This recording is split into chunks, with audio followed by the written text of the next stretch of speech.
Bonjour, alors je vous propose aujourd'hui un petit corrigé du DS de physique-chimie. Donc regardez-le attentivement parce que les notes ont été assez variables et voilà, pour certains d'entre vous, euh, essayez de bien profiter de cette correction. Donc la première partie, c'était les conversions de masse et de volume. Donc pas encore de masse volumique, mais juste de masse ou de volume. Exercice 1, convertir des masses.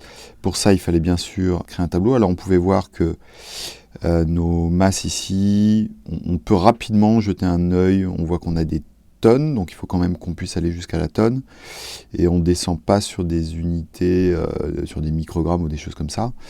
On va placer les tonnes là, on sait qu'une tonne c'est 1000 kg, donc les kilos vont être ici. Sous les kilos, on a les hectogrammes, les décagrammes, les grammes, donc l'unité de base, et plus petit, les décigrammes, les centigrammes et les milligrammes. Ok, ensuite on doit convertir 120 grammes en kilos. Donc souvenez-vous, on va placer l'unité, donc le 0 dans 120, dans les grammes. Ça c'est pour la lecture. L'unité dans les grammes, c'est 0, on écrit notre 120. Et on va lire ça en kilos. Nos kilos, c'est cette colonne-là. Donc ça fera 0,12 kilos. Les virgules, je les écris même pas, il faut mieux les penser que les écrire, parce qu'entre la virgule de votre unité cible et votre unité source, vous vous embrouillez parfois. Donc 0,12, et on n'oublie pas d'écrire l'unité. Même chose pour le numéro 2, donc je vais utiliser la ligne suivante, on a 17,3 kg, l'unité c'est 7, que je mets dans la colonne des kilos, je complète, 17,3, je ne mets pas la virgule, et je veux ça en grammes. Pour des grammes, il faut aller jusqu'ici, on est à 17 300 grammes. Même chose pour nos 0,003 tonnes. Alors, 0,003 tonnes. Et on veut compléter ça en décigrammes. Les décigrammes, il faut aller les chercher jusqu'ici, je complète avec des zéros, et on compte, on est à 30 000 décigrammes, mais 0 à gauche, j'en ai plus besoin. 30 000 décigrammes. Et enfin, on avait 32 400 milligrammes. Alors 32 400, donc on part de notre 0 le plus fin, 32 400, hop. Ça, c'était nos milligrammes, et on veut savoir ce que ça fait en décagrammes. Je lis dans la colonne des décagrammes, on est à 3 décagrammes, donc 3,24 si on prend tous les chiffres significatifs. 3,24 décagrammes. Oups, décagrammes. Voilà pour les masses. Ensuite, les volumes. Conversion de volume. Alors, même chose, on regarde un petit peu nos unités. On voit qu'on peut avoir du mètre cube sur le numéro 3. On peut avoir... Est-ce que ça marche ça? Ouais. On peut avoir du mètre cube ici. On peut descendre au millilitre par ici.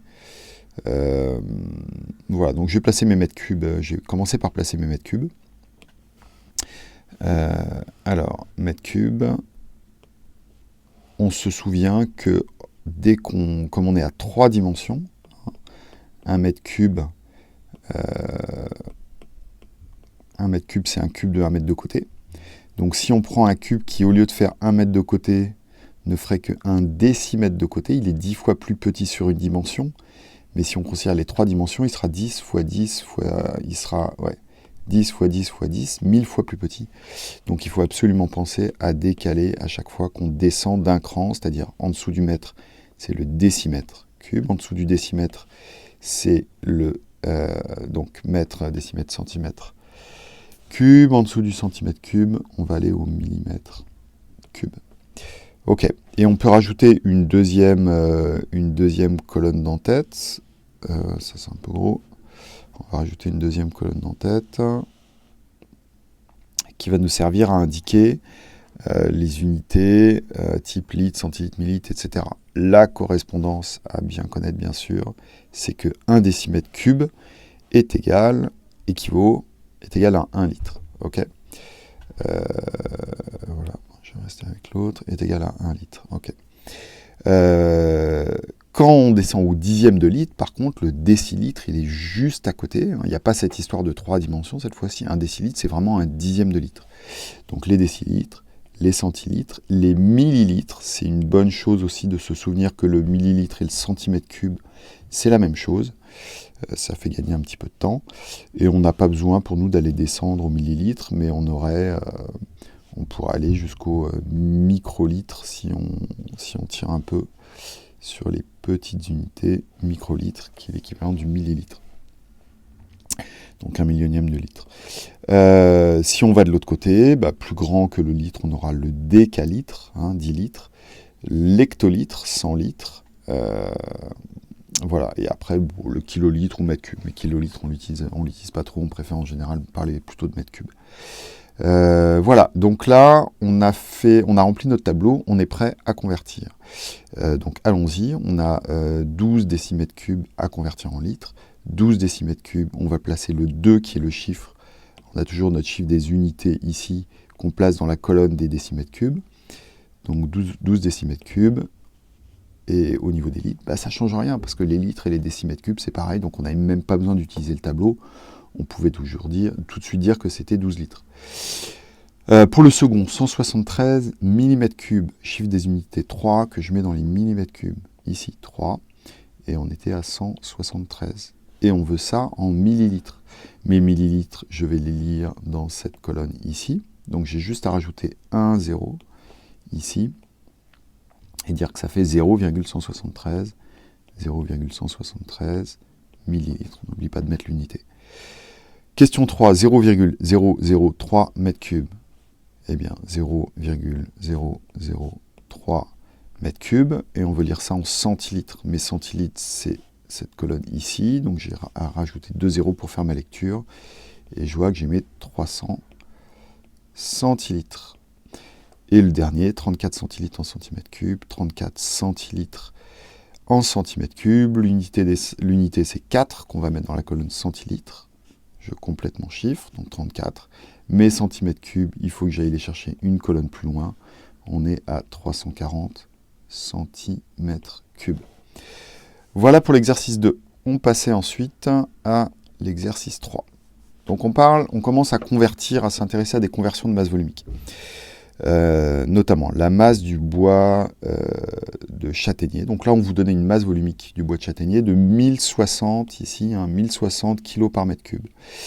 1060 kg par mètre cube, ok. Exprimer cette masse volumique en grammes par décimètre cube. Alors, je vais revenir une seconde. Alors, je vous ai fait un document séparé où je vous réexpliquais les conversions. L'idée, quand vous avez une conversion de ce type, c'est de réécrire la chose suivante. 1060 kg par mètre cube, ça veut dire que 1 mètre cube pèse 1060 kg. Ok. Donc, cette masse volumique, ρ, on peut l'écrire comme 1060 kg par mètre cube, je le mets ici. 1060 kg pour 1 mètre cube. Mais on peut convertir la partie du haut, 1060 kg, et la partie du bas, 1 mètre cube, en l'unité qu'on cherche, à savoir des grammes et des centimètres cubes. Donc nous, si on veut des grammes et des décimètres cubes, on va écrire en haut de la fraction combien 1060 kg nous font de grammes. Alors, 1060, 1 kg, c'est 1000 grammes. Donc, je peux utiliser mon tableau, mais je peux aussi juste dire que le gramme, c'est 1000 fois plus petit, donc j'ai 1000 fois plus de grammes dans 1 kg. Et pour les mètres cubes et les décimètres cubes, c'est pareil, on sait que 1 mètre cube, c'est 1000 litres. 1 litre, c'est un décimètre cube. Ou alors, dans le tableau, vous regardez tout simplement entre les mètres cubes et les décimètres cubes. Vous avez ce rapport de litres. Donc, 1 mètre cube, 1000 décimètres cubes. Okay, et on voit en fait que les 3 zéros qu'on a rajoutés en haut, on les perd en bas, en fait, et qu'on retombe sur nos pieds avec exactement le même chiffre de 1060, sauf que cette fois-ci, c'est plus 1060 kg par mètre cube, c'est 1060 grammes par décimètre cube, ou par litre, ça revient au même. Ok. Voilà, ça c'était pour la conversion de la masse volumique du bois de châtaignier. Sachant que l'eau de l'Atlantique, elle, a une masse volumique de 1025 kg par mètre cube et celle de la mer Morte de 1240 kg par mètre cube, que peut-on prédire si on essaye de faire un radeau avec ce type de bois? Alors, on a ici deux densités qui sont liées, on l'a vu en TP, à une question de quantité de sel dans l'eau. Si vous ajoutez du sel dans l'eau, vous la rendez plus dense, Et donc, elle arrivera à faire flotter des bois plus denses également. Donc, il s'agit de comparer les masses volumiques. La masse volumique la plus forte va couler, enfin descendra par rapport à la masse volumique la plus faible. En l'occurrence, si on prend l'Atlantique qui est à 1025, le Châtaignier à 1060, donc la masse volumique du Châtaignier est plus lourde, le Châtaignier descend par rapport à l'eau, donc il coule en pratique. Alors que dans la mer Morte, 1240 kg par mètre cube, l'eau aura tendance à rester au-dessus, l'eau aura tendance à rester dessous, elle est plus lourde que ce bois de châtaignier, qui va donc flotter. Okay, donc on peut dire, on pourrait l'écrire en disant que la masse volumique de l'eau de la mer Morte est supérieure à la masse volumique du châtaignier, qui elle-même est supérieure à la masse volumique, alors ça ressemble plus à des P qu'à des rho, ça, et supérieure, je vais refaire proprement, est supérieure à la masse volumique de l'eau de l'Atlantique. Et ça implique donc que le châtaignier coule dans l'Atlantique, voilà, Atlantique, et flotte dans la mer Morte. Je ne le rédige pas parce que là, j'ai pas trop la place ici. Voilà. Pour cette... que peut-on prédire si on essaie de faire un radeau avec ce type de bois? Voilà, il va couler dans l'Atlantique, il va flotter dans la mer Morte. Alors, exercice suivant, c'était des comparaisons de masse volumique. Alors, là, quel était le point important? C'est qu'on nous donne des unités de masse volumique qui sont différentes. Si vous voulez comparer des masses volumiques qui sont exprimées dans des unités différentes, il va falloir toutes les mettre dans la même unité, okay, pour pouvoir comparer des choses comparables. Si je vous dis, est-ce que quelque chose qui va à 12 km/h est plus rapide que quelque chose qui va à 37 mètres par seconde, il faut que vous fassiez les calculs, il faut que vous mettiez tout ça en km/h ou tout ça en mètres par seconde pour pouvoir comparer ces deux vitesses. C'est la même chose pour nos masses volumiques. Donc on y va, déjà on va choisir quelle unité on pourrait utiliser. Alors, on voit par exemple ici, on a des litres et des décimètres cubes, des grammes par litre et des grammes par décimètre cube. Ces deux unités, c'est les mêmes. Donc si on a la bonne idée de garder ça comme conversion, on n'a que deux conversions à faire, ça va être les grammes par centimètre cube et les kilos par mètre cube. Ok, donc on met tout ça en grammes par décimètre cube. Donc 500 grammes par décimètre cube, c'est grammes par litre, ça ne change pas. 3500 grammes par décimètre cube, c'était l'unité de départ, on n'a rien touché. 2,7 grammes par centimètre cube, ça va faire comment? Alors, je vais écrire un peu plus fin pour avoir la place de faire tout ça. Et je vais essayer de faire ça ici directement. 2,7 grammes pour 1 cm cube. Je le réécris déjà tel que c'est. 2,7 grammes pour 1 cm cube. Et je veux aller, toujours, je reste en grammes, par contre je veux changer mes centimètres cubes en décimètres cubes. Donc le haut ne bouge pas, c'est toujours 2,7 grammes. Et le bas, par contre, 1 cm cube, combien ça fait de décimètres cubes? Alors, mon centimètre cube, il est plus petit que le décimètre cube. On est dans le cran d'en dessous, entre les centimètres et les décimètres, mais on n'oublie pas qu'il y a un rapport de x3 pour les unités de distance. Hein. On a nos décimètres cubes qui sont là, nos centimètres cubes qui sont là. Donc on voit que 1 décimètre cube, si j'utilisais une nouvelle ligne ici, 1 centimètre cube, c'est 1000. 1 décimètre cube, pardon, c'est 1000 centimètres cubes. Donc si je reviens à mon exercice, on avait 1 cm cube, c'est le contraire, cette fois-ci ça va être un millième, ouais, sur le tableau je l'ai mis à l'envers. On va le refaire proprement. Alors, sur cette ligne, je vais prendre une couleur différente parce que c'était pas le même exercice. On a 1 cm cube, et on veut savoir combien ça fait de décimètres cubes, ça fait 0, virgule, même si j'écris pas la virgule, 0,01 cm cube, décimètre cube. Hop, alors, on revient là. Hop, 0,001 décimètre cube. Ok, divisé par un millième, c'est comme multiplié par 1000. Donc ça revient, si on fait le calcul complet, 2790 grammes par décimètre cube. Alors vous pouvez le faire à la calculatrice si vous avez des doutes. Non, pas 2790, c'est pas un œuf, c'est mon G des grammes. Je me suis embrouillé en le relisant. Hein, c'est 2,7 grammes, donc 2700 grammes par décimètre cube. Je fais de la même façon le dernier. On avait 910 kg par mètre cube, c'est-à-dire 910 kg pour 1 mètre cube. 910 kg en grammes, ça fait 910 000 grammes. Et en bas, on avait 1 mètre cube. 1 mètre cube, combien ça fait de décimètre cube? Je vous rappelle qu'un décimètre cube, c'est 1 litre. 1 mètre cube, ça fait 1000 litres. 1000 litres. Et là, on voit qu'on a encore une simplification. Tchac, tchac, tchac. On divise par 1000 en haut et en bas. Et on retombe en fait sur notre 910 de départ. Égale, hop, un peu plus fin, égale 910 grammes par décimètre cube. Voilà, grammes par litre, grammes par décimètre cube. Hein. Ici, j'ai mis litres, mais on avait dit décimètre cube. Mais on est d'accord, c'est pareil. Donc là, maintenant, on a exprimé nos 4 masses volumiques dans la même densité et on va pouvoir comparer. Alors, qu'est-ce qui était le plus lourd? On voit que le plus lourd, c'est le diamant. Et oui, c'est une des particularités du diamant. Il est très dense, très dur. Donc, le diamant, c'était le gagnant en termes de masse volumique. Hein, j'avais mis de la plus grande à la moins dense.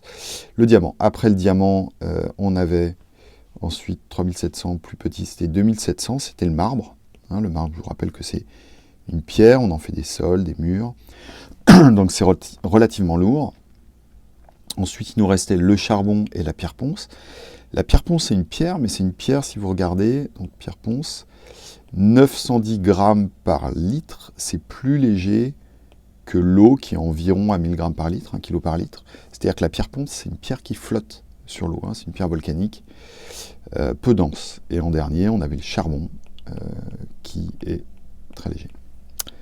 Voilà pour notre classement de densité, hein, le diamant, plus lourd que le marbre, plus lourd que la pierre ponce, plus lourd que le charbon. Dernier exercice, le liquide mystérieux. Alors le liquide mystérieux, donc on a un liquide, on ne sait pas ce que c'est, mais c'est une de ces 3 possibilités. Huile de colza, éthanol, eau salée, dont on nous donne la masse volumique en grammes par millilitre. Donc on a ce liquide. On va pouvoir, bon, je vous laisse relire le sujet si besoin. Je me laisse à l'écran, voilà. Et on voit que sur l'éprouvettes, sur une balance, on a posé l'éprouvettes. On va pouvoir lire le volume à ce niveau-là. Et on va pouvoir lire la masse tout simplement au niveau de l'écran. La première question que je vous demandais, c'était « Indique la mesure du volume aussi précisément que possible » en précisant 2 points importants, c'était une question bonus, pour faire une mesure précise avec une éprouvette graduée. Premier point important, c'est déjà d'avoir les yeux au niveau du liquide et de rester horizontal, hein, de ne pas lire en travers comme ça, parce que là, vous allez faire une erreur de parallaxe. Donc il faut se mettre bien à la bonne hauteur. Et le deuxième point important, c'est de prendre le bas du ménisque. Hein, je vous réécris ménisque. Le ménisque, c'est cette forme. Ménisque. C'est le fait qu'on ait cette petite remontée là sur les bords et que le niveau de l'eau, il n'est pas plat. C'est lié à la viscosité du liquide. Il faut prendre la base du ménisque et non pas le haut. Donc si vous m'aviez pris cette graduation, c'était pas bon. Et on voit qu'on est finalement entre cette graduation et cette graduation. On est au milieu. Alors c'est quoi? Ici on est à 50, là on était à 100. On est monté de 1, 2, 3, 4, 5. Donc on voit bien que c'est 10 par graduation. Si c'était 50, 60, 70, on est à peu près à 75. 75 millilitres en l'occurrence. Okay, donc ça c'était notre lecture. Ça, c'était notre lecture de volume. 75 millilitres. OK. Et pour le poids, tout simplement 69,1, on le voyait sur la balance. Donc, question 1, 75 millilitres. Avoir les yeux au niveau du liquide. Et considérer le bas du ménisque. Ok. Deuxième question, comment est-ce qu'on s'y prend pour mesurer la masse d'un liquide avec une balance? Le problème d'un liquide, c'est que vous ne pouvez pas juste, c'est pas comme un objet que vous avez juste posé sur la balance. Votre liquide, si vous le posez sur la balance, il va couler de tous côtés. Donc, qu'est-ce qu'on fait? Bien sûr, on utilise un récipient. Mais si on utilise un récipient, c'est-à-dire qu'on va poser une masse sur la balance, la chose importante dans ces cas-là, c'est de faire ce qu'on appelle la tare, ou le zéro. C'est-à-dire que quand vous avez votre balance qui fait 0, vous placez le récipient. Si le récipient fait 100 grammes, ça va indiquer le poids du récipient. Vous rappuyez sur 0 ou sur tare, ça remet la balance à 0. Vous pouvez aussi tout simplement poser le récipient avant d'allumer la balance, auquel cas, quand la balance aura fait le 0 directement et vous pourrez verser le liquide à l'intérieur du récipient et le peser. Voilà, sachant que la masse est 69,1, calculez la masse volumique de ce liquide. Les masses volumiques de liquide qu'on avait là-haut, c'était des grammes par millilitre. Et on voit qu'ici, on a une masse en grammes. Et on avait mesuré un volume en millilitres de 75. Et c'est parti, on va réutiliser la formule de la masse volumique. Rho égale masse divisé par volume égale 69,1 grammes. Attention, vous ne faites pas avoir comme moi entre vos G et vos 9. Donc là, je mets un petit peu d'écart pour pas que ça ressemble à un 69,19 par exemple, si vous mettiez tout ça à côté, au moment où vous relisez. Et pour le volume, on a dit qu'on était, j'ai dit quoi, 75 millilitres. 75 millilitres. Alors là, sans même prendre la calculatrice, on voit bien qu'on a un dénominateur 75 qui est un petit peu plus grand. On va être un peu en dessous. On va être donc un petit peu en dessous de 1. Donc je devine déjà qu'on est sur de l'huile de colza. On va quand même faire le calcul. 69,1 divisé par 75. Et là, en l'occurrence, avec cette lecture-là, à deux chiffres après la virgule, on est exactement à 0,92, qui correspondait bien à notre huile de colza. OK? Donc, 0,92, précisez bien vos unités à chaque fois. C'est donc de l'huile de colza.